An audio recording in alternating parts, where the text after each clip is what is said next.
I wanted, because you talk also, I'm very curious about your mindset. How do you describe your mindset?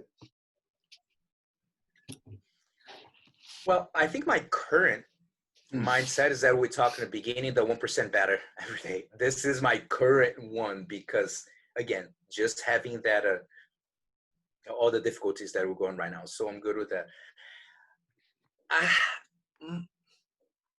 It's even tough for me to describe. It's, if I try to put it in the most simple way possible, since I was a kid, I was just like, because you're asking me like how you do so many things, at the same time. It's because my mindset is, man, I think it would be cool to just, if I have an idea and I think it's cool, it's going to be fun, I'm just going to do it. Does it work all the time? No, there are many projects that I broke even. I started, I lost money, I did, and I stopped. But it's just like, I just like to experiment things. If it feels cool, I'm just going to do it. And I was very lucky, and that's when I resonated with Will Smith when I saw him during many years. I saw them, I'm like, oh, wow, that's exactly how I feel. Like every time I have an idea, and we'll talk a little bit about that, and I feel that anxiety, that's my trigger to say, do it. If it's not, my health is not involved, like I may die or something. If I just have that trigger that, like, ooh, and there's some fear involved, I know that I need to do that. I know that I need to do that. So that is my mindset, is just accepting challenges, but like executing in the ideas that I have. And some of the ideas that I have end up becoming challenges. Some are not.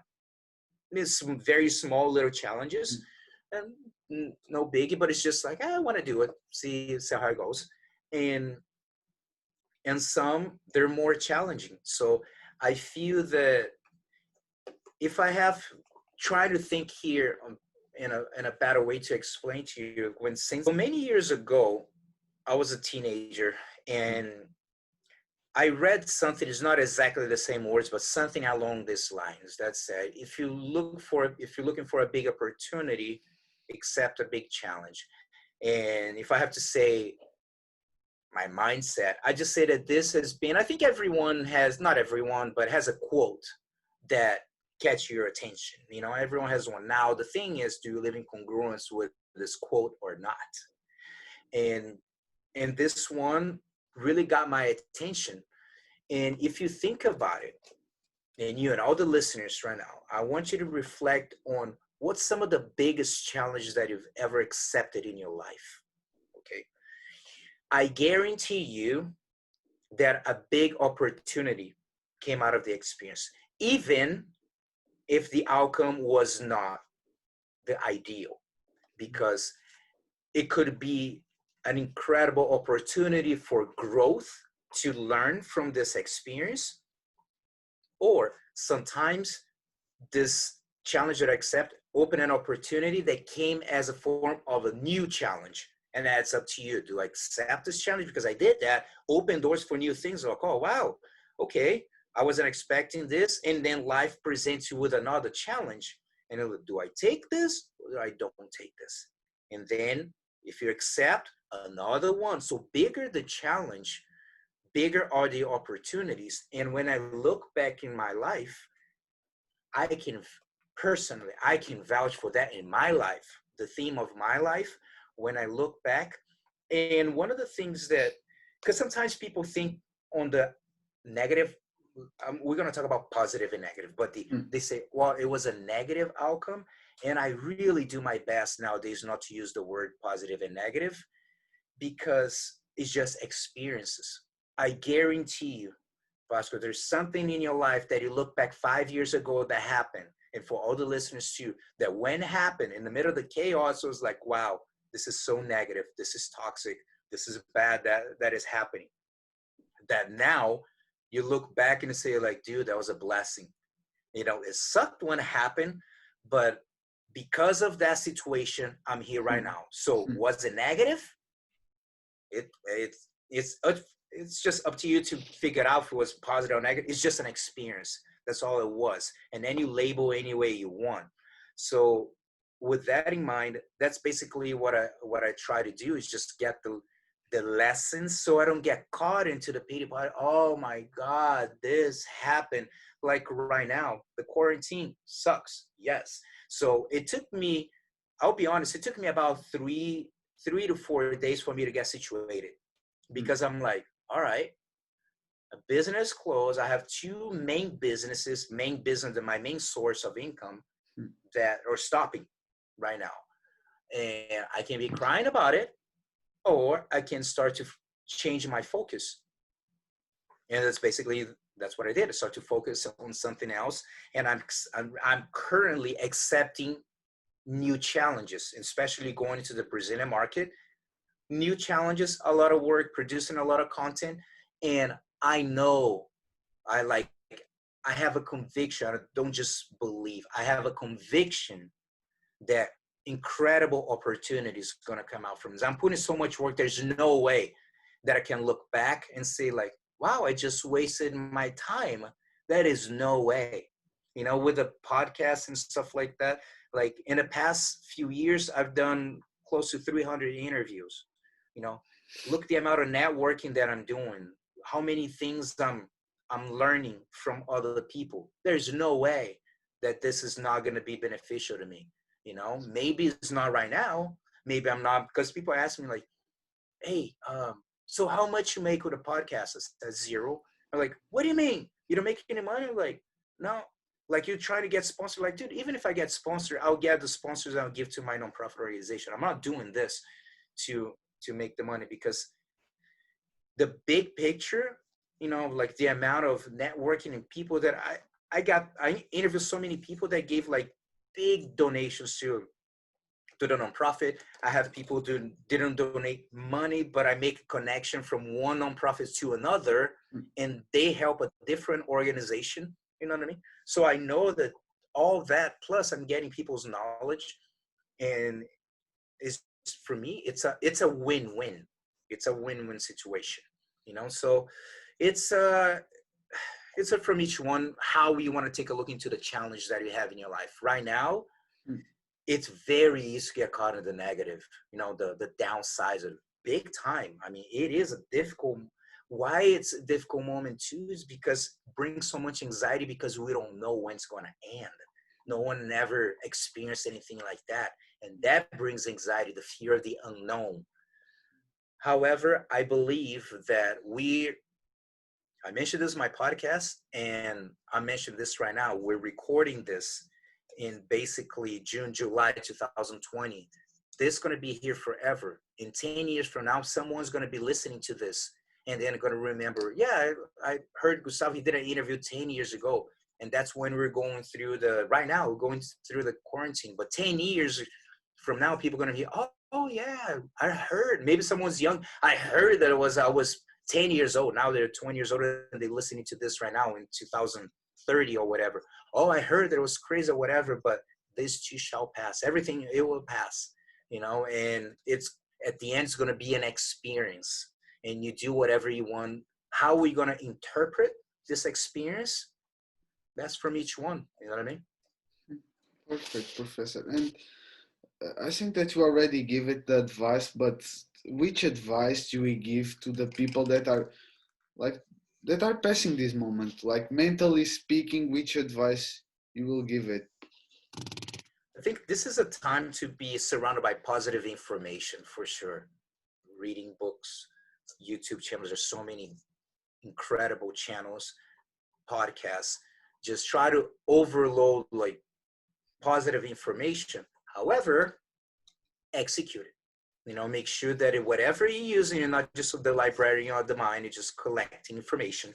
You're actually practicing that, even if it's one little thing a day. It doesn't have, I don't expect people to just like suddenly like, boom, I'm a different person. Again, 1% better every day. Just like, okay, I got here, okay, better. Boom, boom. Just minor, minor things, but every day, just 1% better. And don't wait for anyone. It's your show. It's your movie. In your mind, you create whatever you want, and you just go after it. Do you always going to get the outcome that you want? You always going to get the outcome that you want, the time that you want? Absolutely not. You got no control. But the goal is, am I better than yesterday? Good. Are you? The problem is, and I've done that many times when I was younger in jiu-jitsu, and the problem sometimes people compare themselves too much with other people.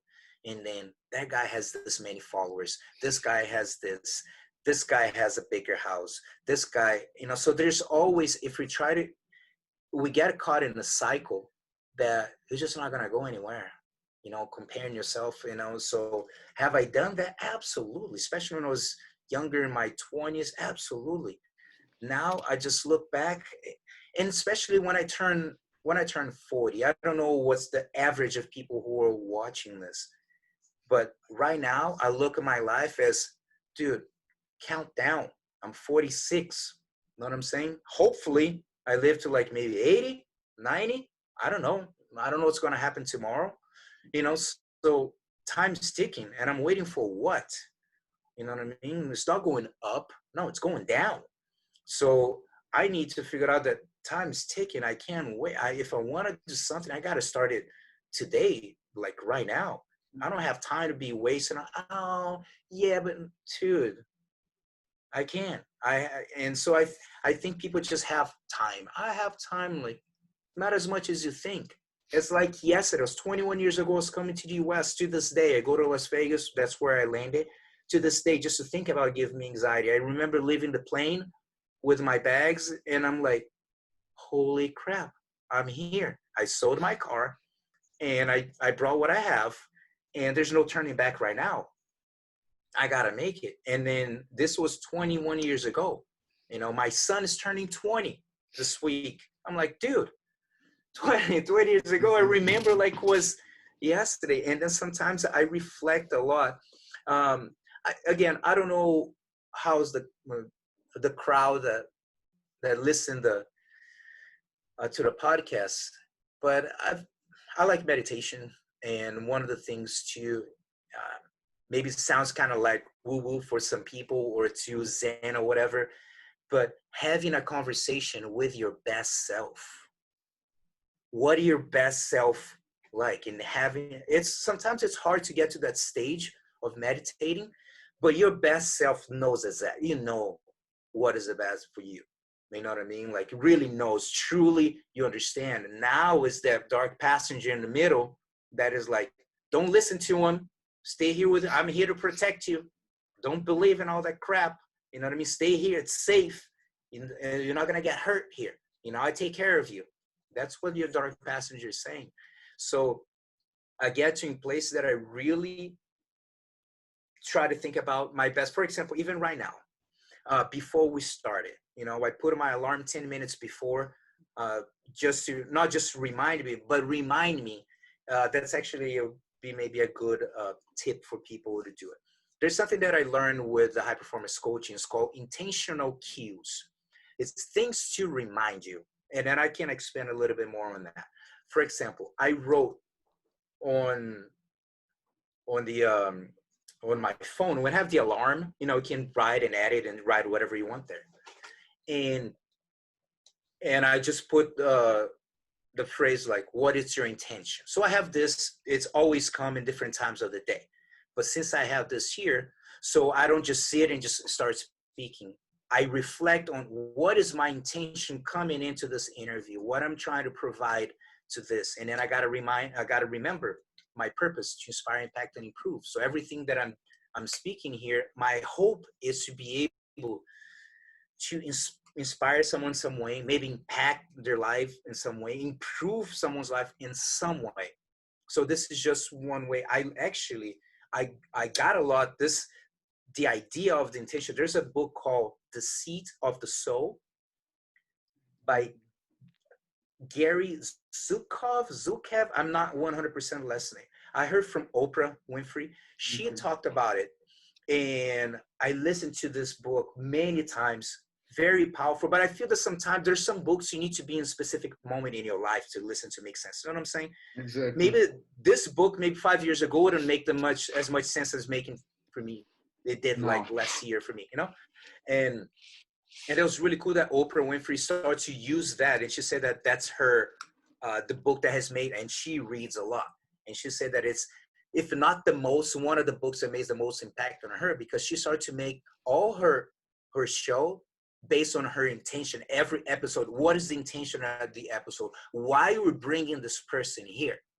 And I saw her talking about this, that at one point many years ago they wanted to bring, back then I think it was uh one of like famous, was it Brad Pitt wanted to, the team, they have a meeting about the show, they wanted to bring him for this for the show, because I think he was having or a movie or whatever, and she really focused on growth, and then she big on personal development, and then she remembered the book, you know, she was recently reading, and in a meeting she said like, why are we bringing, it's incredible, he's an incredible actor, this is great, but what is our intention? Why are we bringing him here?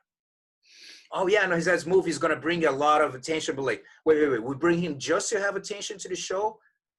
I love him, but I don't want to bring him. I want to bring someone else. You know what I mean? So as she said, like since then, since she got around this book, every episode she said like, what is the intention? Why we bring this person here? So the intention needs to be clear.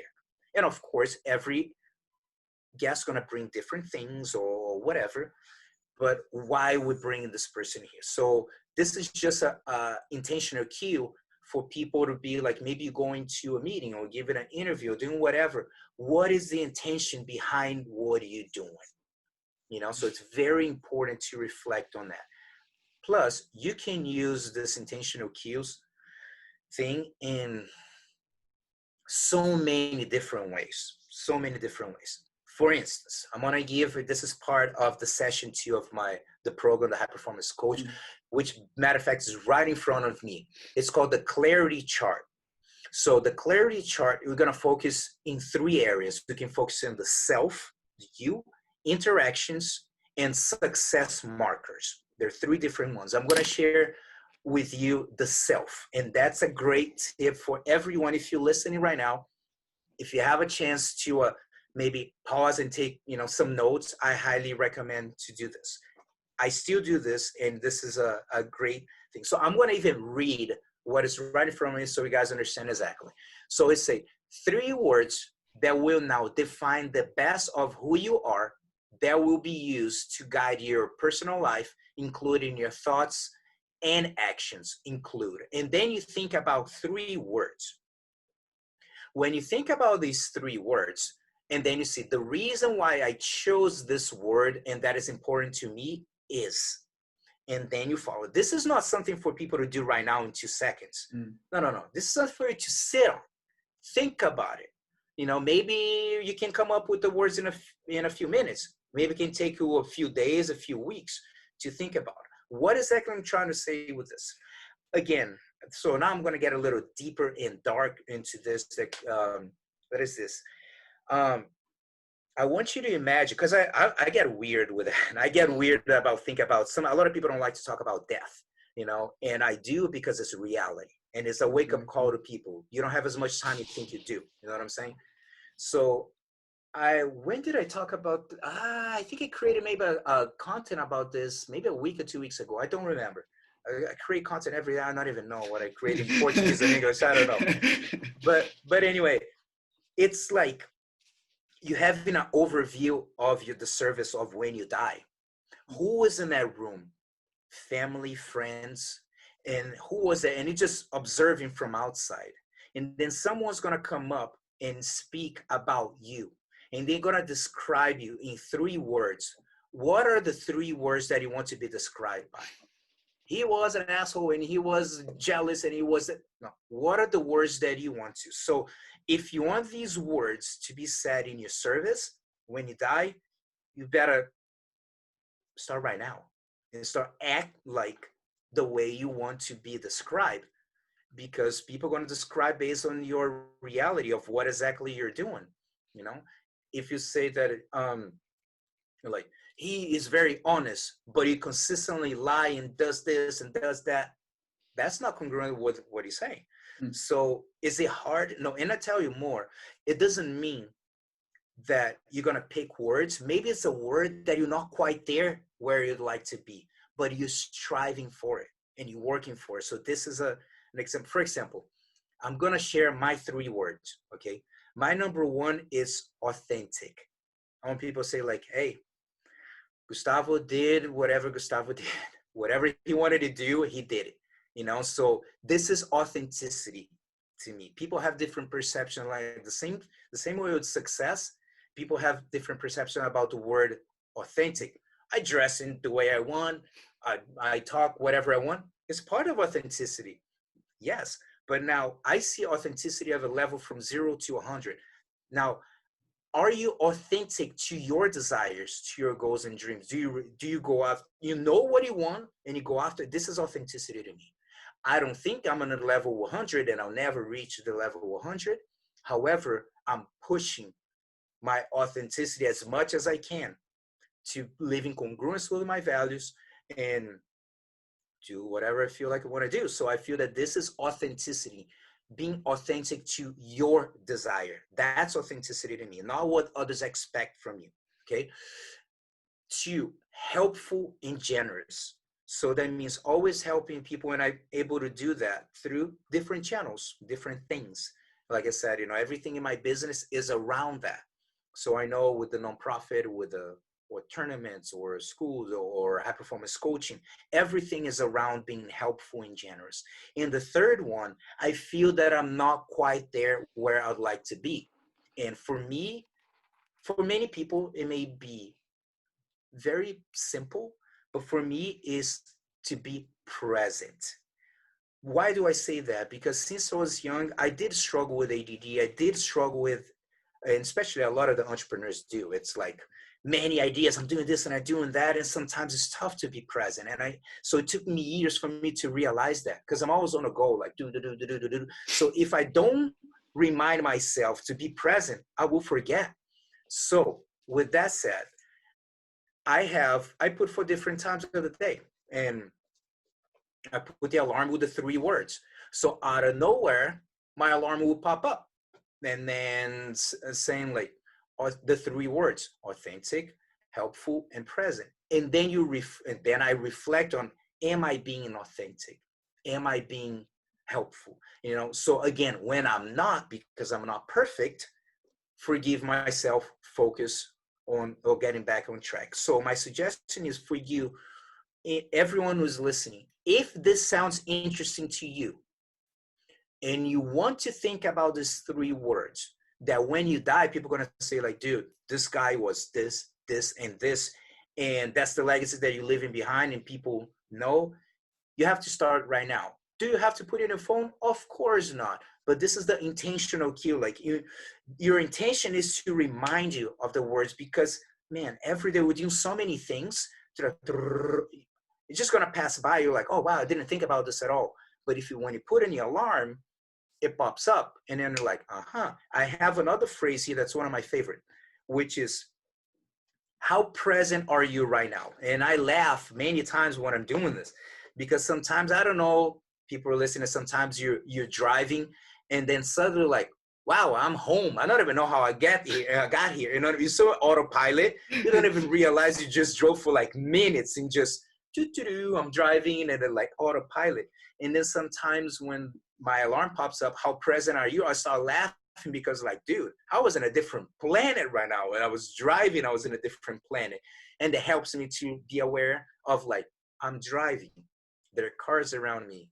Oh, nice. There's a nice tree. You know what I mean? Like just being aware. And dude, it's not easy for me. For some people it's easier, but for me, that this being present. So that's why I put those reminders. And am I in the level where I'd like to be and present? Absolutely not even close. But again, I'm trying a little bit, just a little bit better every day. So my suggestion is for you and everyone to pick the 3 words that even if you're not quite there, you know what I mean? And then you can start working towards the 3 words that when you're gone, people are going to remind you for. Perfect, Professor, perfect. Let me now pass, because you talk about time, Mm-hmm. and time is really important. how do you manage, because now it comes the question, how do you manage your time to being able to be so many things and doing so many things? Like, how it's possible? Yeah, it's not a it's not an easy task, but I one thing that helps me getting situated.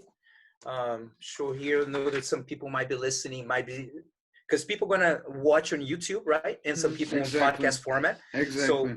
for people who are maybe watching on YouTube, so I do things like this. I have this. This is part of my the high performance uh, coaching, which is a one-page productivity planner.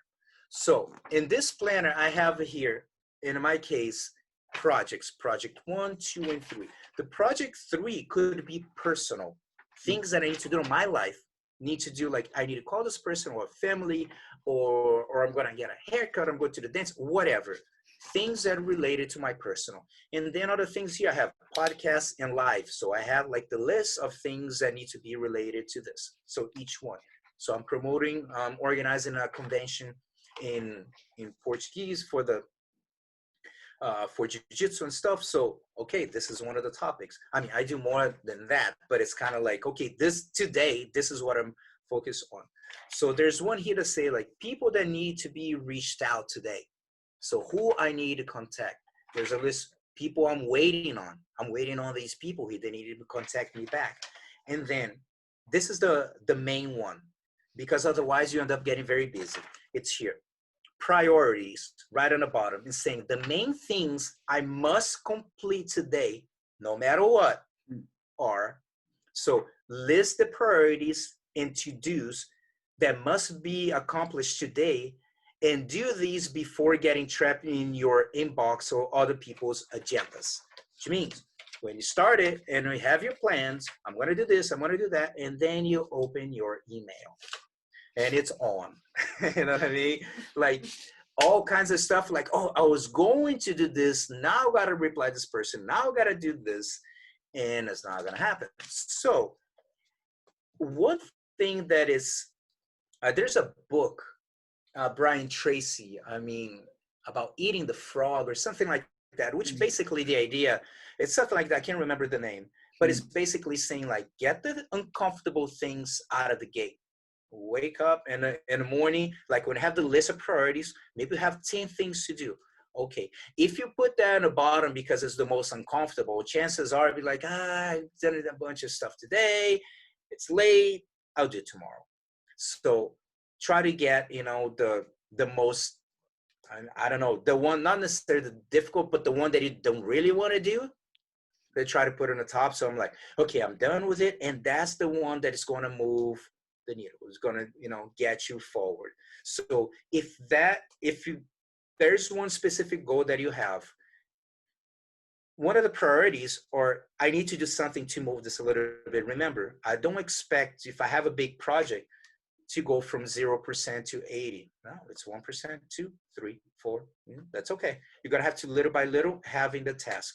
And then I have whiteboard. It really helps me too, to kind of be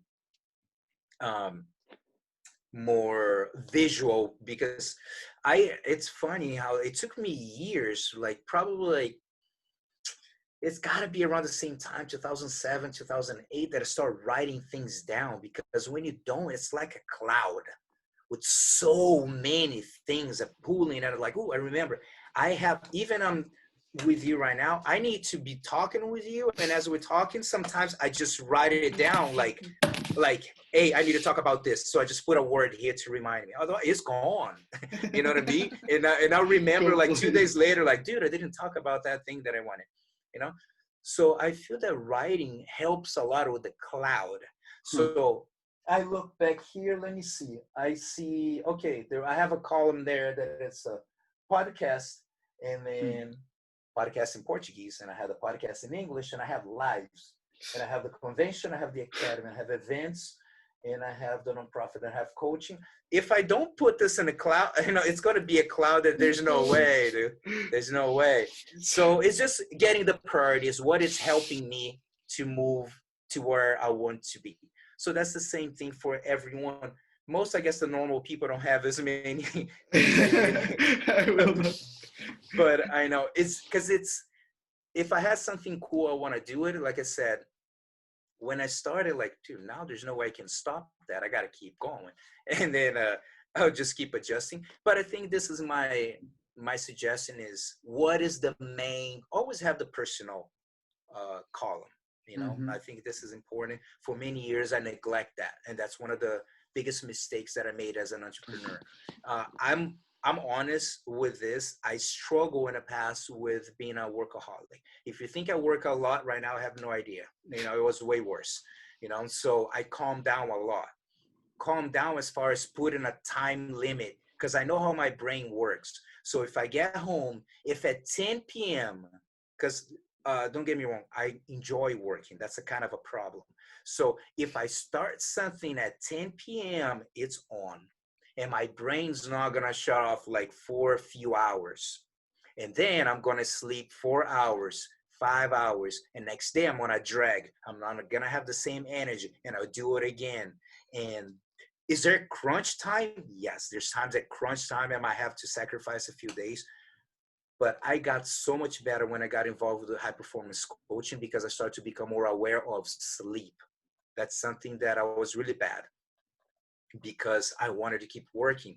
And that's something that I feel that we adopt, whether you grew up with your parents, grandparents, or whoever you grow up around, you adopt the patterns of whoever you grew up around. And my mom was a single mom with raises with no child support, and she started from zero, nothing. Um, I lived with my grandparents for a little bit. She started from zero. So in my mind, my early memories that I have is just her working. So for me, it's a normal thing to work. So that's where, like, how you take that much load. My mom, she's 73. I was talking with her right now. She's still active. She works. She's a college professor. She's responsible for a big group of like in school and stuff. And she's working right now. So, and she said, I'm going to work until I die. She's already retired, you know, but she works because she loves producing. She's been working since she's 16 years old. And that's all I saw growing up. You know, so I don't know any other way. However, just to make it clear here, I'm not necessarily proud of that. Remember I said that there's a price to be paid. Um, my first, you know, I got divorced when I was in my early 20s because I didn't know how to manage work, family, time, especially in the United States, barely making any money. You know, I didn't know how to manage all that. Family, you know, having money. Now, like, do I have money for rent or not? And I just dove in like, I got to make it happen. And I did not have balance for many years. Even though balance, it's people have different perceptions of balance. Gary Vee always talks about that. What may be balance for the people. Right now, for me, you know, I'm more balanced. People will be like, "You're insane." You're like, "Dude, I I don't work past, like, basically by the time, you know, like I get home now, getting back to open the school, I get home now about 9 p.m. So I start to get situated. So sometimes I start to plan a little bit of my day, but I finish in the morning just because I know it activates my brain, and it's bad news. I'm on. So I need to be very, so I had to really force myself with that, you know, so that's something that for people to think about it is whatever balance means to you. You know, I end up having problems with relationships because of that, because I didn't know how to manage. And now I've been with my wife for 6 years now, and I got a lot better, but I had to take a lot of beatings in my life to start to make these improvements. I wish I had this before, but I had to make those mistakes to be where I'm at today, you know. Perfect, Professor. And now let me just, because how it's a normal, if you can describe it, a normal Gustavo's day, just to have a notion. Mhm. No, it's honestly is not too bad. At least in my view, I think is I'm very blessed because now I'm going to the academy. The first class at my academy is at 10 a.m. So usually I leave my house at 9:20, 9:30 or something. I don't teach as much as I used to. Now I'm teaching because everything happened. but I don't teach that much. But usually it depends of like how I try to wake up at 7, but it depends. If it's something that is a busy day that I need to wake up early, I go earlier. And I feel that everyone needs to figure out their own little routine. And since I have many injuries, the first thing I do is come here to my office, lay on a carpet and go through a series of stretches. So I stretch from about 20 to 30 minutes. As I'm doing this, either I'm listening to I don't listen as much to podcasts nowadays, but either I'm listening to audiobook I'm actually doing a on digital marketing online course. So I've been listening. So I'm doing and I'll go listening and getting information, and I like to then, if I'm not doing that, be able to read or listen to some podcasts in some form, do a little meditation, and then finish planning my day. What are the priorities? What do I need to accomplish? What are the main things? And I was really bad too of adding too many things, so now I put more time in between for me to like breathe or know that I don't have to rush. Because if you let me, I'll pack like every hour possible. You know what I mean? And so that's pretty much it. And then if I need to go to the school, and I go there and I teach and I come back, and then depend on what I have to do, a lot of work from home. Am I going to interview, or I'm going to create content? Or so right now, it's not too bad. I mean, my events right now, I have someone that runs basically that. So now I have the luxury of not really, the events are not happening, but I created something cool and profitable that I basically don't do anything. But right now, the events are not happening. The school, we have a great team of teachers. My wife helps so much too to run the show.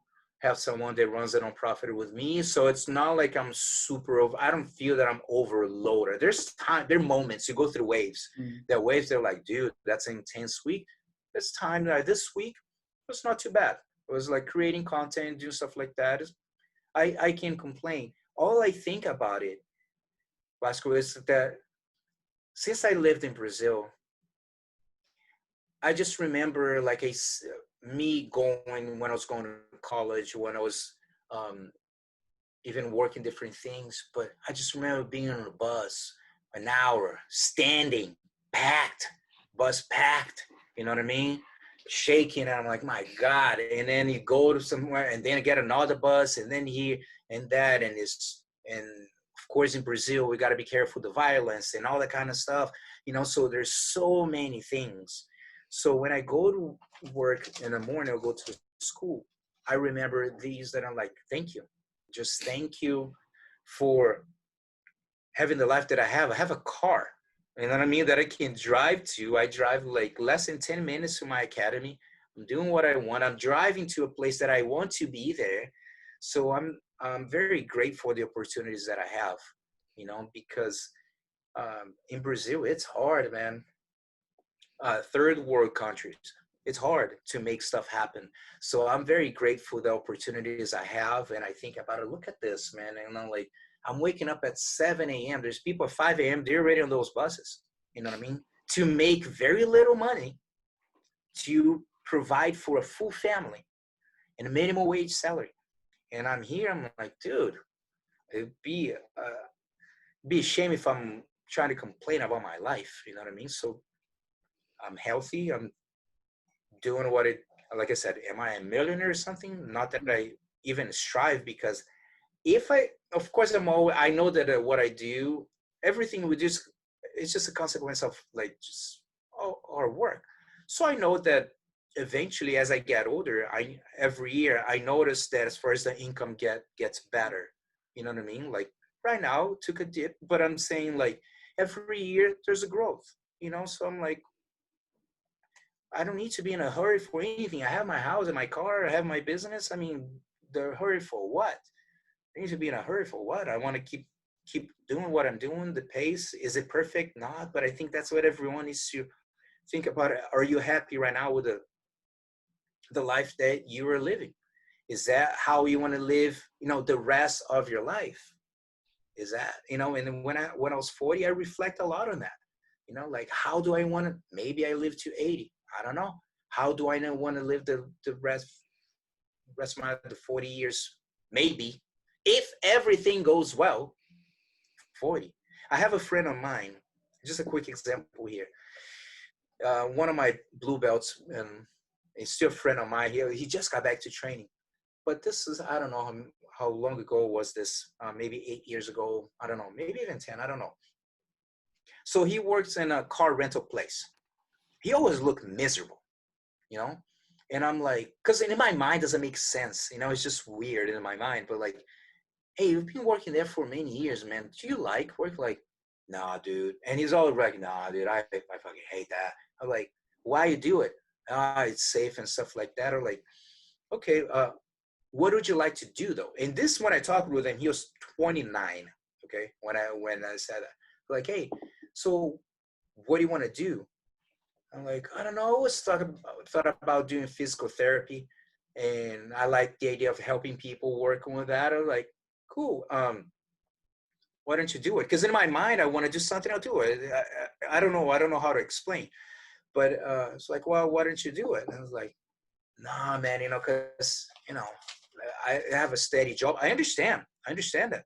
Have a steady job, and then I'm going to be 4 years broke because I'm going to college. I can barely work, and then remember about the pain, the The human, they fear the pain. They're like, I'm going to lose the money, the security, the and then lost I'm going to go through all this process process. that's going to be hard, and then the outcome. What if I don't get a job when I graduate? So he's stuck on that.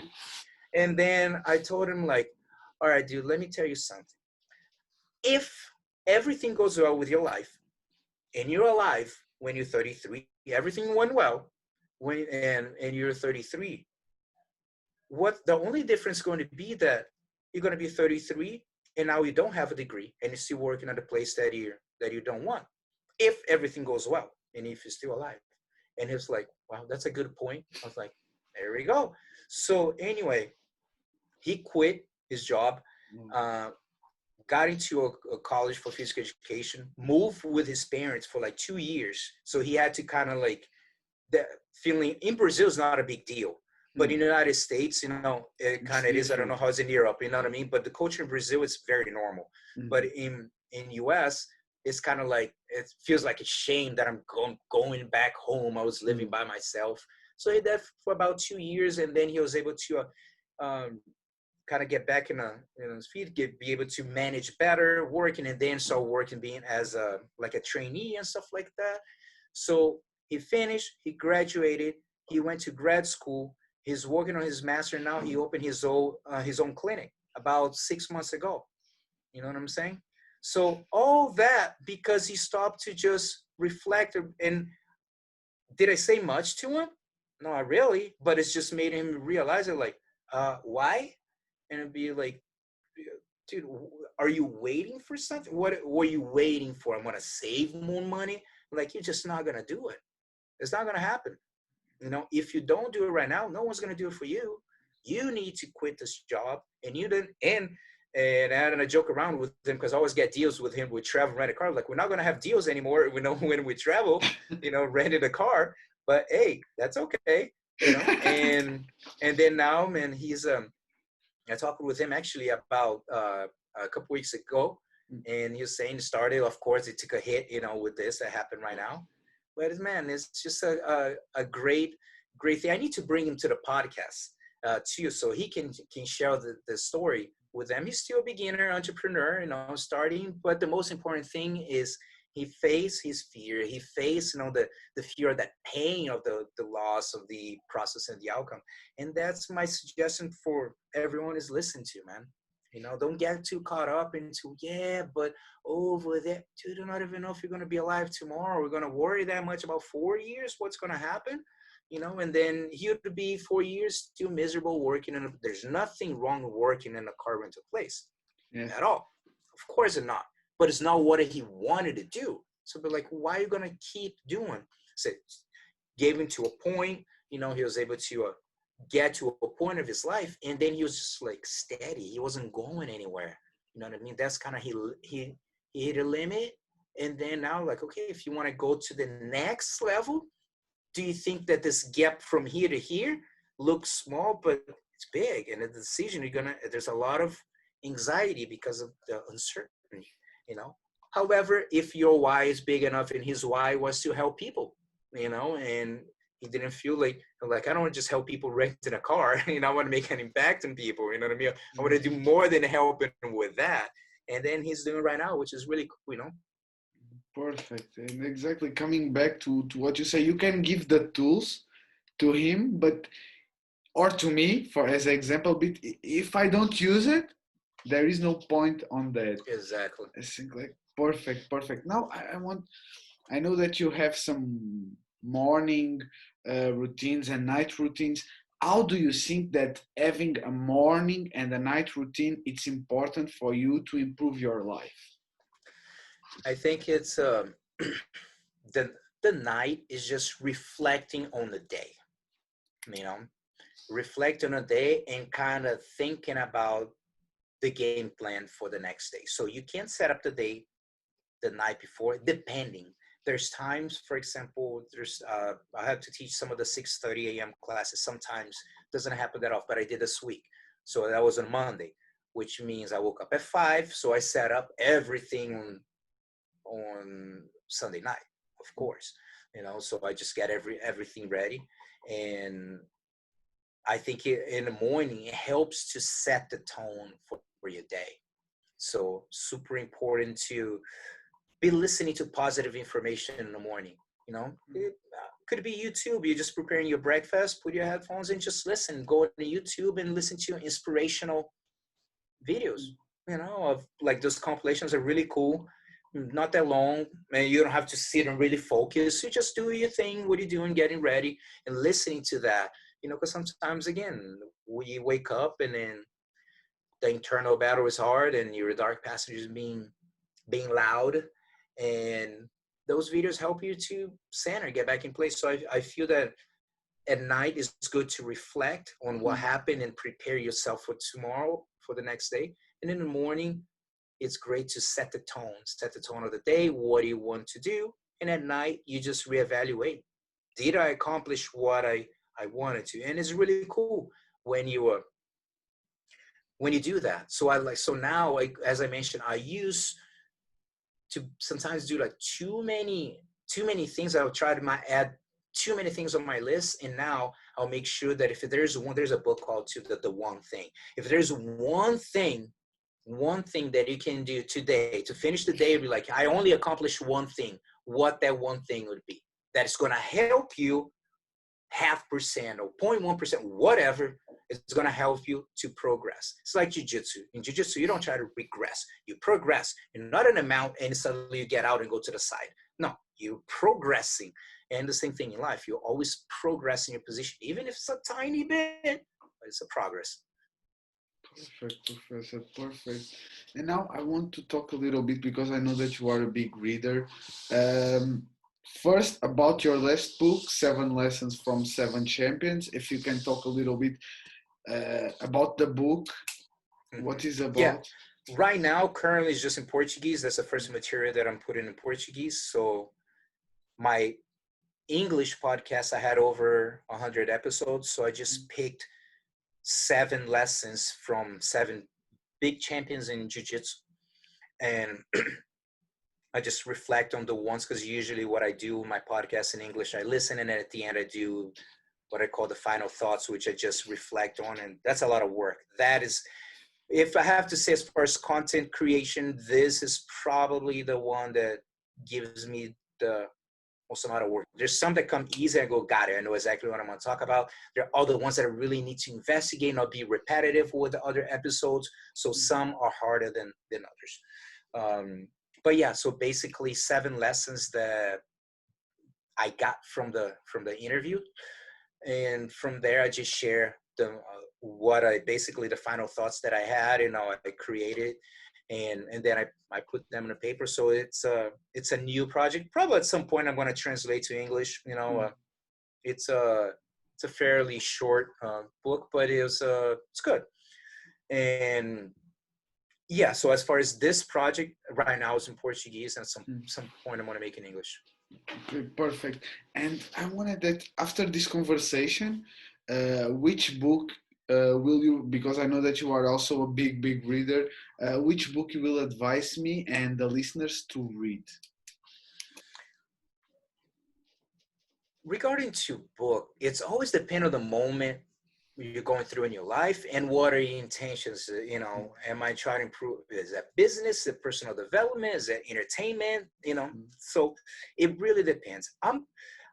When I ask my guests about books, I like to ask, like, hey, what are some of the books that made a big impact on you? Different moments of your life, that made an impact.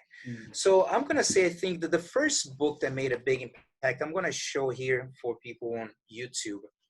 It's called Cybernetics from Maxwell Maltz.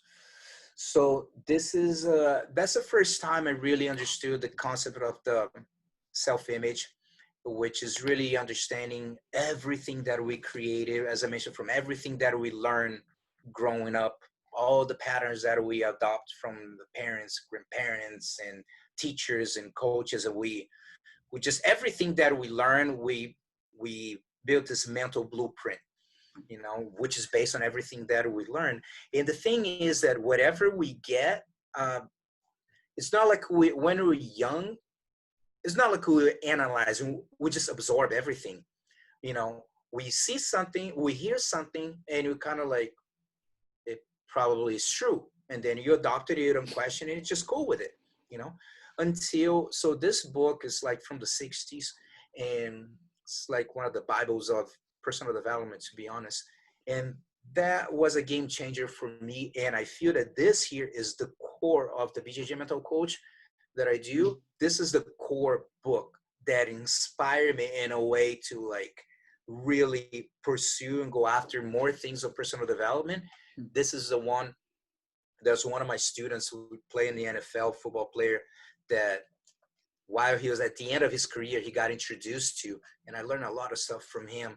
And he told me, man, I wish I had this book in the beginning of my career. You know what I mean? Like, I had no idea.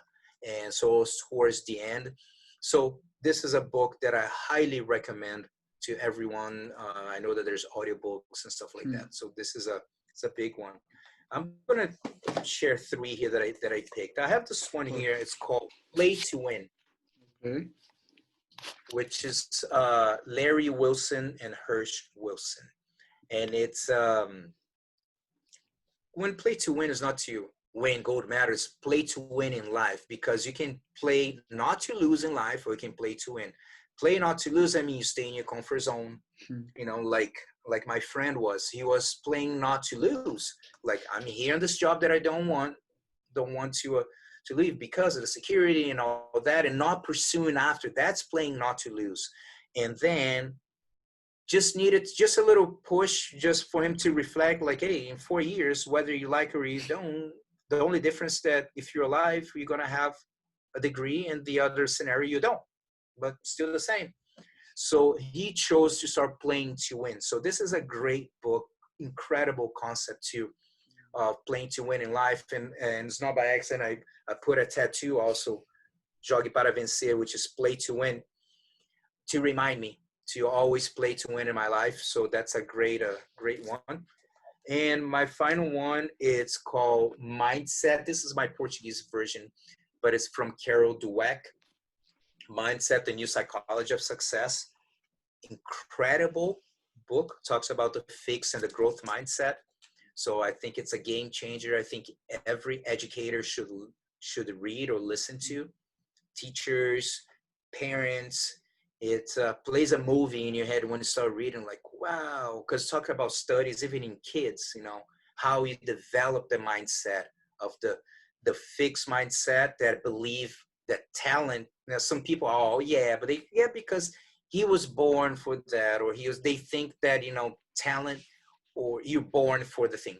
Don't get me wrong. Some people have more of that, but it's more of the idea of the growth mindset, that everything, and that's a lot of the John Wooden's philosophy too, that everything that you really make the effort to improve, you will improve. I'm not saying that you're going to be like a professional jiu-jitsu guy, professional soccer player. Not everyone will be able to achieve that, but I'm saying you can improve in things if you keep applying yourself. The tendency is for you to get better. You become more competent. And that comes from, there's a great book called The Art of Learning, that the big question that I got from there is like, how competent would you like to be in the skill that you're deciding to go after? You want to be decent, good, great, or among the best of what they do. So depend on your expectations. However, higher the level you want to accomplish, more time would demand from you. So it's like math, like someone come to the school, I want to become a world champion, and I'm going to come for about once or twice a week. The math doesn't match. You know what I'm saying? It just doesn't match. So you're setting yourself up for failure. So people need to understand their expectations too. And as long as they know that, understand that it's possible for people to improve if you keep working on yourself and keep improving, working on whatever skill you want to be proficient at it, man, you can get better. That's the growth mindset, which is, man, crucial. Everyone is, I think, should read this book. You talk a lot. I don't know how much time do you have, Professor, because it's taking a long, but you talk a lot about in your podcast also the difference between the growth mindset and the fixed mindset. For the ones that didn't listen yet, the what is the difference between a growth mindset, if you can describe it a little bit or give it an example? I think the easiest way to see is a fixed mindset. Basically, your mindset ran by your dark passenger. That's about it, throwing all the limitations, like, oh, but I can't do that. Well, but that guy did, I can't do that. Who are you? Who am I to think about? So all the things the, that I mentioned about the fears, anxiety, doubts, insecurities. So basically, in a nutshell, that's what that is just the fixed mindset. And I had that for many. And here's the thing, it's not one or the other. You may have this mindset in different areas of your life. Maybe in the business, you have a growth mindset. Maybe in your personal, you have this. Maybe, you know what I mean? In jiu-jitsu for many years. And I'll tell you more. It's more like a spectrum. It's not necessarily, you can be maybe in an area of your life, you're a little bit more towards the growth, and a different one, you're more, so there are things. So I feel that in many years in jiu-jitsu, especially when I didn't have the results, when I used to lose a lot in the beginning, I had like massive fixed mindset. And we're like, oh, but they're from a big team. I'm from a small team, and I don't think I can do that. Oh, that guy has won this, and it's like, oh, I don't know if I can get. So for many, many years, I was stuck in that. And then and it's very important too who you're surrounded by. If you're surrounded by many people with a fixed mindset, guess what? You're gonna roll with them. You know what I mean? You're gonna have one, two. And I felt that when I started training with my instructor, Andre Pederneiras, which I'm still with him to this day, I was surrounded by people with a growth mindset, more leaning towards a growth mindset, which is believing that we can win, we can accomplish goals, all of them with their internal battles, but people were accomplishing goals. And that, it helps when we're around someone like, oh, wow, this person's accomplishing, cool. You start to believe like, well, I think I can do it too. I'm training better with those guys, so being surrounded by people with more to the side of the growth mindset can help you to overcome that. But when I was surrounded by many people like, oh, you're going to go against that guy. Oh, that guy did this, then did that. Or like, really? Oh my God. And then you get stuck on that and being like, focus on the growth mindset, which is a daily work to, because of the battle that your dark past is always trying to pull you to the other side. But as long as, again, you have this, for example, my mom had moments in her life that the growth mindset that if you want to be successful, you cannot make money with jiu-jitsu. No one makes money with sport. No one's going to make money with That's her vision. That's the, what she believed at that point was heavily to the side of the fixed mindset. You know what I mean? Instead of Exactly. someone like, nice, that's your dream, dude, good, go for it. You know what? Hmm. If you work on it, I'm not saying it's going to be easy. You're going to be here tomorrow, but you can keep work. That's a completely different vibe. So in a nutshell, that's what that is. One is like it's kind of like like the cartoons with the angel, the little devil. You know what I mean? That's yeah, that's basically your best self and the dark passenger. So in a nutshell, that's what that is. And after, it's like you said it also, I think, like, the people that sometimes love you the most, they try Mm-hmm. to protect you from the unknown, because, like, we Yeah, were talking about the 19s. In the 19s, jiu-jitsu in Brazil, there was also a bad image with it, but exactly. so I think it's incredible. Now, just to end more or less about the new projects that we have, like you talk about, and I will go also in September to the seminar. Can you talk a little bit about that also? What the Yeah, people can expect? yeah. So this is a 100% in Portuguese, right? So it's I just had this idea again, quarantine. I wanted to do something in Portuguese. I'm like, you know what? So I started studying online marketing, and in the middle of the course, I was doing for something else because I want to create my first course in Portuguese. So I was trying to learn more about that. I've been in English, as I mentioned before. And in the middle of that, he was explaining about conventions and stuff. And then right away, like, wait a minute, so sometimes I started the quarantine with one thing in mind because I started to brainstorm, okay, what am I going to do? Mm. And towards the end, it has evolved, not completely changed, but has evolved and evolved into the possibility of doing a convention dedicated to jiu-jitsu competitors and for uh, regardless of the age. So we're not talking about any technical aspect per se. It's just everything around the preparation of an athlete, from strategy to rules to physical, mental aspects. So things like that. So we'll have 21 different speakers, Mm. and that's the idea. Everyone bring a little bit of their knowledge, and people, I think it's just something new that as far as I remember, I don't know if I've seen No. anything like that in Portuguese in Brazil. I don't know. As far as I remember, maybe there is, but maybe it wasn't really. I don't know. Maybe didn't market too well, but Exactly. I never heard. And some good big names in jiu-jitsu too, which is pretty cool. And that's the idea, the Mm. same, to inspire, impact, and improve people's lives in some way. And that's the same thing. That's why I'm doing this. If that wasn't the mission, I wouldn't be messing with it.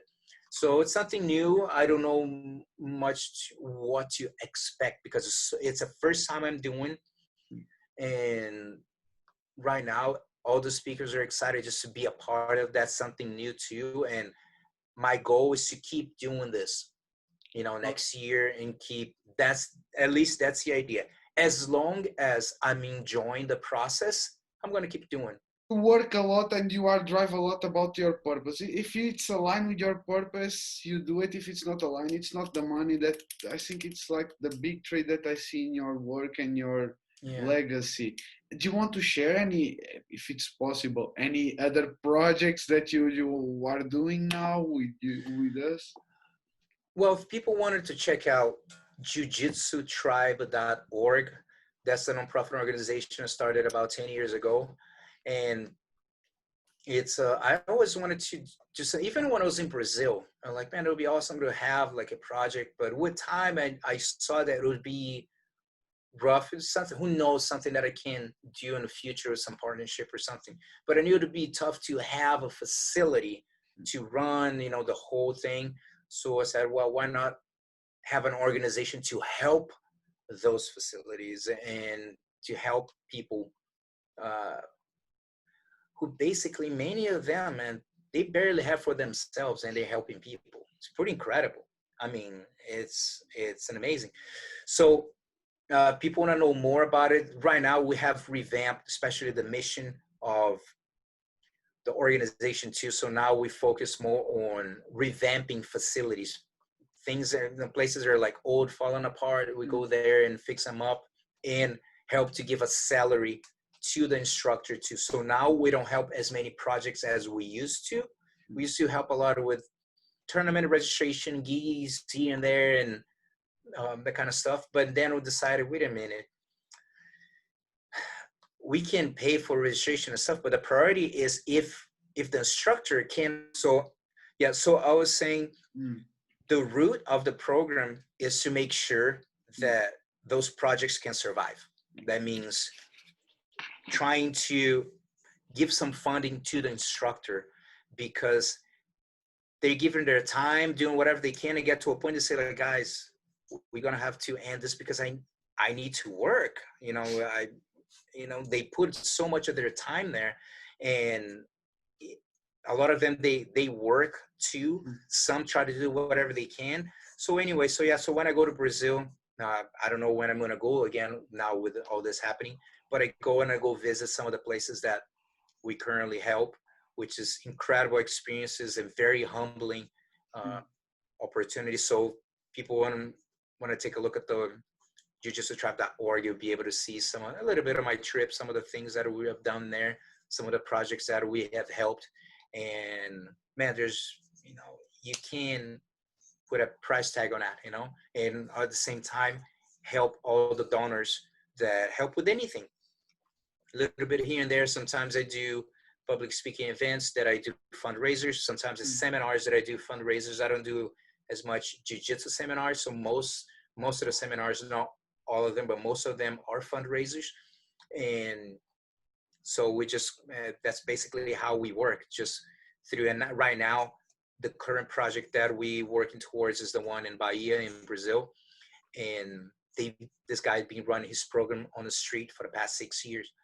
And it's a very powerful experience. I was teaching a class in training, and I'm not exaggerating. I'm here, like right behind me, like 2 meters, 3 maybe, there's a bus driving by.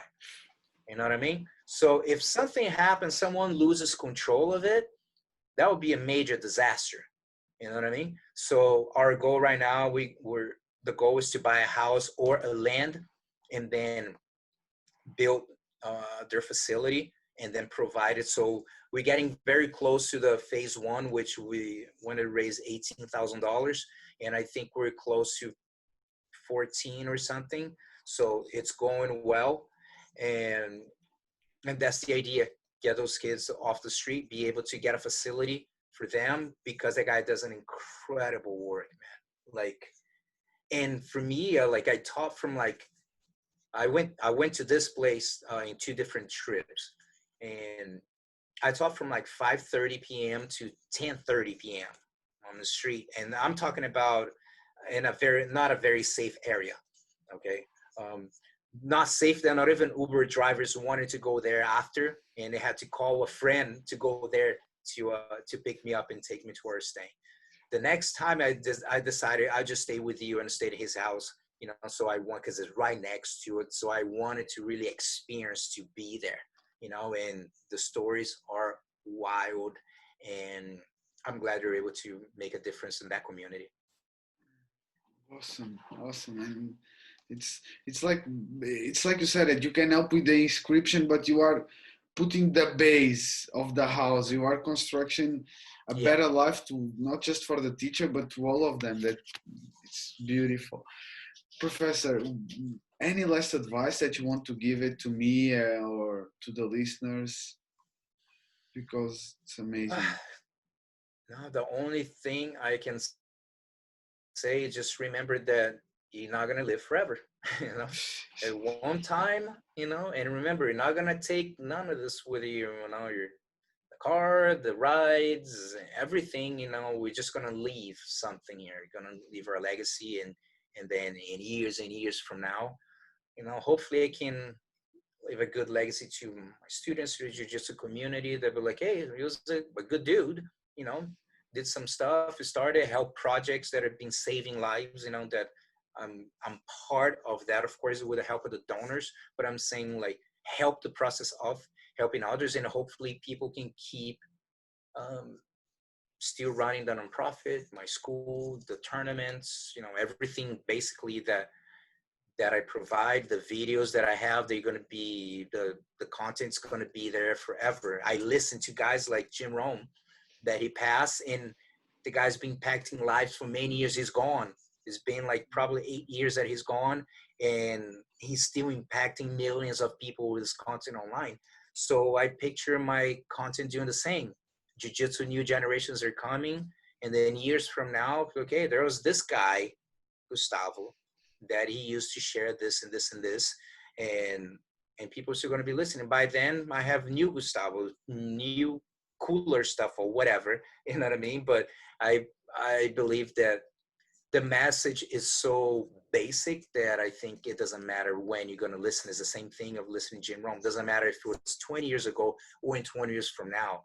It's just core messages that apply, and I don't care what Mhm. moment of the life. Is just reality, you know. And so it's just people remind that, man, time's ticking, so if you have a goal, a dream, go after, fight for it, because no one's going to fight for you. People can help you along the battle, but it's your show, it's your goal, and other people will support you, but you're the leader of that pack. You can give me the tools, but you cannot do the work for me. Absolutely. Perfect. Now, Professor, which is the best way to contact you? What is the where can the people find your information? I will put after in the Hmm. description, but Yeah, I mean, nowadays, you know how it is. Google, just put mhm. Gustavo Dantas, a bunch of stuff's gonna pop up. But if you want to take a look at my Instagram, Gustavo Dantas BJJ. So I think that's the platform that I've been more. I think that I've been busier currently in 2020. I don't know how it's gonna be in the future, but right now, that's the one that I've been using the most.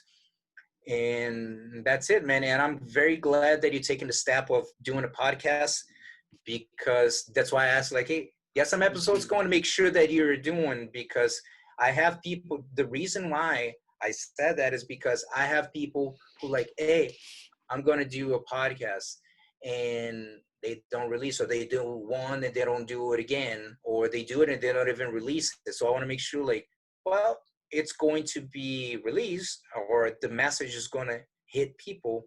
That's the most important thing, because to do a podcast, you need to be like, really, with your intentions need to be very clear, because can you make money with it? Of course, there are many people making money with podcasts. You see Joe Rogan, after 10 years of work, sign a massive deal, like 100 million or something, on Spotify. But he never started because of that. He never thought he was going to make a dime with that. You know what I mean? He was just like, I just want to chat with people, talk, hear what they have to say. You know what I mean? It's all good. And then kind of led to uh, financial opportunities. You know what I mean? So I'm glad that you're taking action on doing the podcast, and keep doing, man. One little episode, once a week, once, twice a week, or whatever the consistency you want to do it. Just keep doing, and little by little, this can hopefully inspire people to do their own podcasts, or maybe go after what they wanted to do. You know what I mean? Exactly, perfect. Thank you so much, Professor. I want to tell you again. Thank you so much for inspiring, impacting my life, and helping me. I consider yourself, like you said, one of my virtual mentors, like you said it in your podcast, and I will say Mm-hmm. you are to you. And I wanted to say to continue just to do a great job that you continue to do. And thank you so much for this opportunity. Really, really. Guys, don't forget to subscribe, to go to Professor's Instagram and put the like, man. And thank you so much, Professor. Thank you. Thank you, guys.